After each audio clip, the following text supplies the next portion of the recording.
Nshuti bakunzi b'umuyoboro wacu mukonde kuri gakondo ndabasuhuje, nimugire amahoro. Nongeye kwifuza kubagezaho amakuru y'ibiri kubera ku isi muri aka kanya. Ngira ngo mwese muzi neza ko umunsi w'ejo twari twiteze kumva inkuru z'incamugongo, inkuru z'akaga n'amakuba byagwiriye isi. Ibyo nibyo benshi twagiye kuryama dutegereje, kuko inkuru zari zicicikana ari nyinshi zivuga yuko intambara ya Irani, Israel ndetse na Amerika iza guhindura isura. Ibyo rero nibyo ngiye kubagezaho kugira ngo tumenye neza uko bihagaze kugeza muri aka kanya.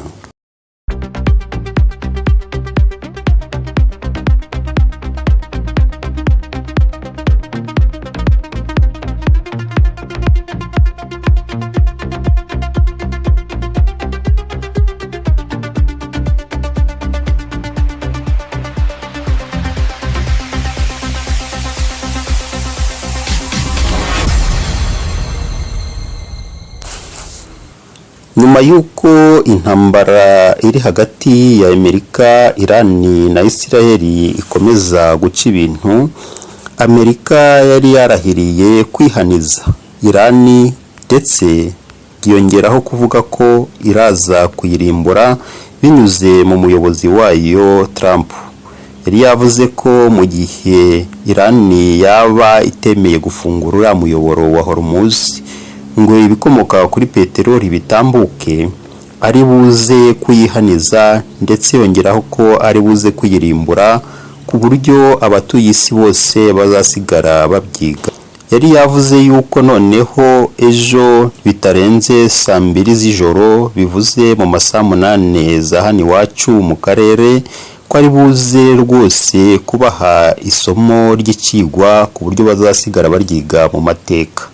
Nibwo rero abantu bose bakangaranye ndetse hacika igikuba no kwibaza ikintu Trump yaba agiye gukorera abanya-Irani ndetse n'ubutegetsi bwabo. Benshi twibazaga ikigiye gukorwa, ese ararasa ibikorwa remezo gusa bya Irani nk'uko yari yabigambiriye mbere, ese arakoresha ibisasu bya kirimbuzi kugira ngo Irani icike burundu mu guhangana na Amerika ndetse na Israel? Ibyo nibyo benshi twari tukirimo kwibaza. Benshi mu batuye isi twagiye kuryama, bamwe turi kwibaza neza ikigiye gukurikira ndetse n'inkuru ziri bubyukire mu matwi yacu, dore ko twebweho twari tugiye kuryama tutazi neza ibigiye kuba mu masaha agiye gukurikira. Nuko rero twagiye twese turi kwibaza, tuzi neza yuko hari ubwo amatwi yacu buraca yacuze injereri, twumva ko igikuba cyacitse haba muri Irani ndetse muri Amerika na Israel, ibiri buze kuba biri kuvugwa muri ayo masaha nyuma yuko Amerika iraba imaze kwihaniza ndetse na Irani itava kwizima n'uburyo iza gusubiza ibyo iraba yamaze gukorerwa. Abantu benshi bari barimo kwibaza nimba Trump ari buze kongera kisubiraho cyangwa se nimba ari buze koko kurasa Irani nk'uko yari yabigambiriye. Mu by'ukuri ntabwo kenshi yagiye akora ibyo yari yagambiriye, nubwo tubona yuko hari ibitero by'ingufu byagiye bigabwa muri Irani ndetse bikarasa ku bikorwa remezo bya Irani, birimo nk'ibigo bya gisirikari, ububiko bw'intwaro, ahabikwa amadrone ndetse n'ibiraro bya Irani. Nuko rero twari turi kwibaza neza icyo ari buze gukorera abanya-Irani, kuko ari yavuze yuko bose ari buze kubarasaho kandi ari buze kubihaniza, ku buryo nyine bo ubwabo bari buze gufata icyemezo. Irani nayo nk'ubuperesi bwo kuva kera bwahoze butava kwizima, ntabwo yigeze yemera ibyo Amerika iri kuyisaba, nko kurekura ibitoro cyangwa se ibikomoka kuri peteroli bigatambuka kubw'igitsure ndetse n'ibyo Amerika iri kuyikangisha, ahubwo yo nayo yavuze yuko mu gihe Amerika itakwemera ingingo 10 yari yayihaye zo kugira ngo ibashe kurekura ibyo bikomoka kuri peteroli, nayo ubwayo yavugaga ko ibyo Amerika izakora nayo izasubiza. Kandi koko niko bimeze. Iyo Amerika irashe ibikorwa remezo byo muri Irani nayo yihimura ku bihugu by'inshuti za Amerika birimo Isiraheli, Afghanistan ndetse n'ibihugu byose by'Abarabu yagiye yirasaho yihimura kuri ibyo bitero bya Isiraheli ndetse na Amerika.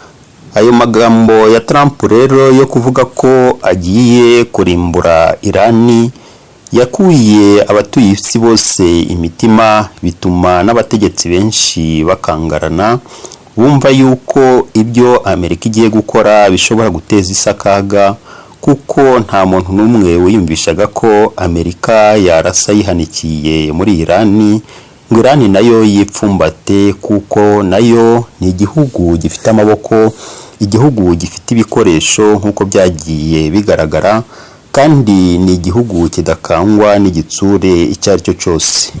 Ibyo rero byatumye abategetsi b'isi bahaguruka maze barakomakoma. Icyo rero twabyutse tubona mu gitondo nuko twaje kumva yuko ibihugu birimo Misiri, Pakistani n'ibindi byahagurutse maze bikunga Irani n'Abanyamerika, bikarangira baje kumvikana ku kigiye gukorwa kugira ngo uriya muyoboro wa Hormuz ufunguke maze ibikomoka kuri peteroli bitambuke, intambara ibe ihagaze. Nuko rero bamaze kwemerekanya ku gahenge kagiye kumara ibyumweru 2. Ibyo bemeranyije nta bindi nuko hari ingingo Amerika yari yatanze ndetse n'izo Irani yari yatanze bagiye kongera kwicara maze bakazicoca, bityo hakavamo icyo bumvikanaho, nimba kuko bakwemera guhagarika intambara burundu cyangwa se nimba nyuma y'ako gahenge bakongera bagasubukura kurasana kwabo.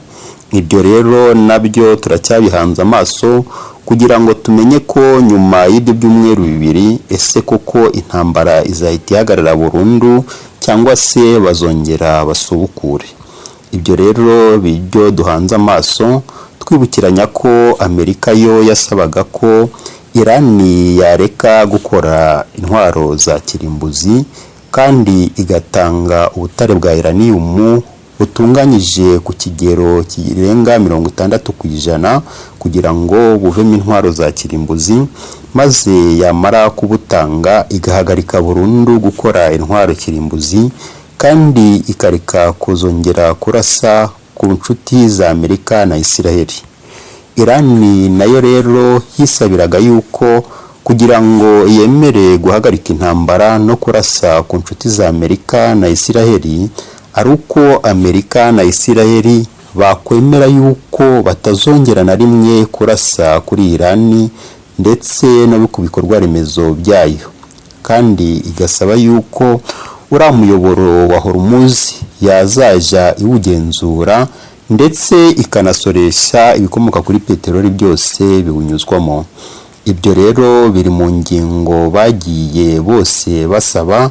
Ntabwo tuzi neza rero uko bizarangira nyuma y'uko Amerika ishaka gukomeza guhagarara ku cyubahiro cyayo, ariko Irani nayo igashaka ko yaca agasuzuguro ndetse no kumva yuko nayo ishaka kwerekana ko nayo igomba kuba igihugu cy'igihangange. Ubu rero ntabwo twakwizera yuko intambara irangiye, ahubwo reka dukomeze duhanga amaso turi kwibaza ngo mbese nyuma y'uko bemeranyije agahenge k'ibyumweru 2 niki kizakurikiraho. Tuzi neza yuko Isiraheli mwabira bihugu by'Abarabu yabaye agahugu k'inzirondo ndetse idashaka kuvugwaho. Gusa iyi minsi ishize twabonye neza uburyo Iran ariyo yonyine yabashije guhangara Isiraheli, ubwo Isiraheli yatangiraga ibikorwa byayo byo guhangana na Palestina ndetse igahangana bikomeye muri Libani na n'ubu ngubu rero yari yihaye Irani niyo igaragaje bidasubirwaho ko ifite ubushobozi bwo guhangara Isiraheli. Ibyo rero Amerika yakoze ko ari nko gutabara Isiraheli, ariko nabyo nyine bigaragaje yuko Irani igifite ubushobozi bwo kwihagararaho nyuma y'amamisire yabo yagendaga agwa nk'imvura muri Isiraheli.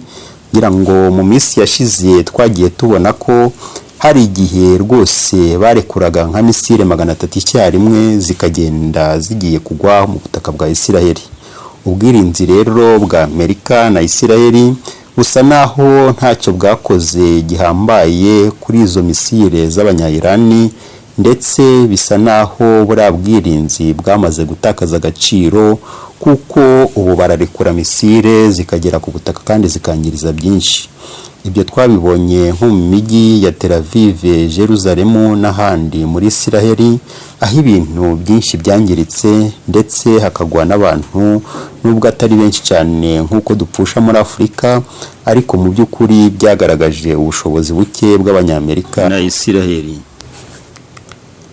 Ntabwo bivuze ngo dufane intambara, kuko nta na kimwe zinjiza ku isi, ahubwo icyo twasaba Imana ni uko yatworohereza intambara zikagabanuka ku isi, kuko n'ubundi ababyungukiramo ni abakora intwaro kugira ngo babone isoko ry'intwaro zabo.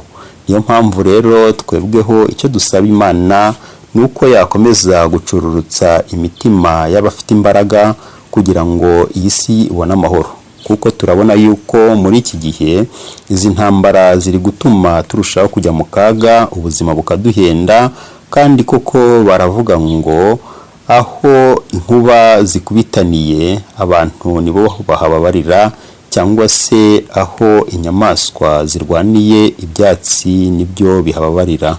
Niyo mpamvu rero natwe tugomba gukomeza gusaba Imana kugira ngo izi ntambara zirangire, ibikomoka kuri peteroli biboneke, bityo ibyo twari dukeneye by'ibanze bibashe kutugeraho, ndetse akarobine kadufungurira ibitonyanga gakomeze karekure utuzi tubone icyaduhembura.